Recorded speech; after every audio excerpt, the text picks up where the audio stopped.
En prélude à la célébration de la 37e édition de la Journée internationale de la femme, le ministère des Postes et Télécommunications, sous l'impulsion de Minette Libon Lilinkeng, ministre en charge du dit ministère, l'association La Tutelle, effectue une descente dans les établissements scolaires pour une sensibilisation à l'usage responsable des réseaux sociaux.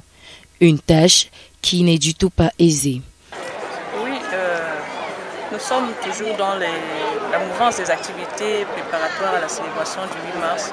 En tant que femme, en tant que mère, nous avons porté la cause depuis l'année dernière de la sensibilisation à l'usage responsable des réseaux sociaux. Et la jeunesse étant la fine fleur, la couche la plus vulnérable dans ce phénomène, nous avons estimé que nous allons continuer cette sensibilisation dans les établissements à travers les jeunes. Certes, la tâche est ardue, mais à force de perpétrer ces différentes actions, ces différents événements de sensibilisation, nous pensons que le message va passer et que la majorité des jeunes seront imprégnés et auront connaissance des actes malveillants qu'ils pourraient faire à travers les réseaux sociaux qui vont coûter à leur vie future. Donc il est très important pour nous de continuer ce mouvement que Madame le ministre des Postes a commencé et que nous entendons perpétrer sur l'ensemble du territoire. Œuvrant conjointement avec la jeunesse cible, notamment les ambassadrices, dans son rôle de promotion de la cybersécurité, le proviseur du lycée d'Uncolbison, dont le dévolu a été jeté par la tutelle, s'en va ravi et encourage de telles actions. Nous sommes très heureux de constater que les femmes des postes ont pensé à cet établissement pour venir ici sensibiliser les élèves sur la cybercriminalité. C'est un sujet d'actualité qui détourne beaucoup de nos élèves. Et aujourd'hui, aucun élève ne peut se passer des réseaux sociaux. Alors, elles sont venues à point nommé en prélude à cette journée pour essayer de sensibiliser nos différents élèves quant à l'utilisation des différents réseaux sociaux.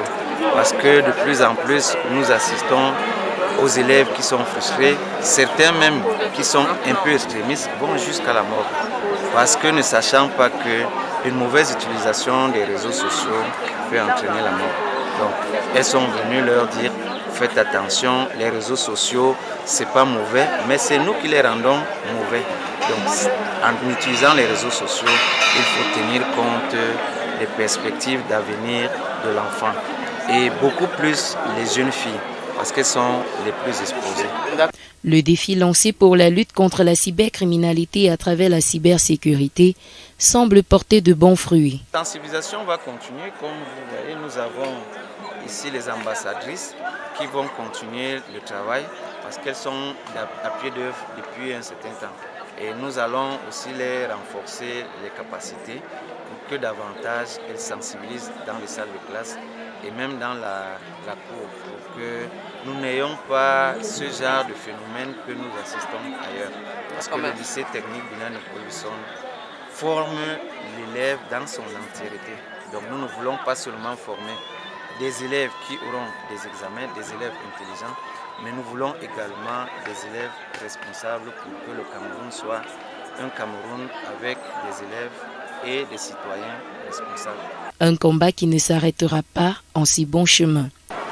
En tant qu'ambassadrice dans cet établissement, nous avons eu à sensibiliser les jeunes filles pour l'usage responsable des réseaux sociaux. Nous les avons sensibilisées en leur parlant du rôle de la femme dans la société. Nous avons dit la femme n'a pas seulement la place derrière, elle peut aussi être devant, elle peut aussi prendre les choses en main sur toutes choses. Nous pouvons utiliser les réseaux sociaux pour nous faire de l'argent, pour faire des forums, pour aider les enfants de la rue et tout. La tutelle, dans son rôle d'éclaireur et de guide, menée de main de maître par Bikaï Mutlen Pauline Catherine, continue à ne ménager aucun effort afin que la journée de la femme soit une apothéose le jour dit. Cela passe donc à travers plusieurs activités telles les championnats, les causeries éducatives, l'investissement humain ainsi que des formations en technologie de l'information et de la communication. Une initiative qui compte s'achever le 8 mars 2022, date initialement prévue de mettre la femme à l'honneur.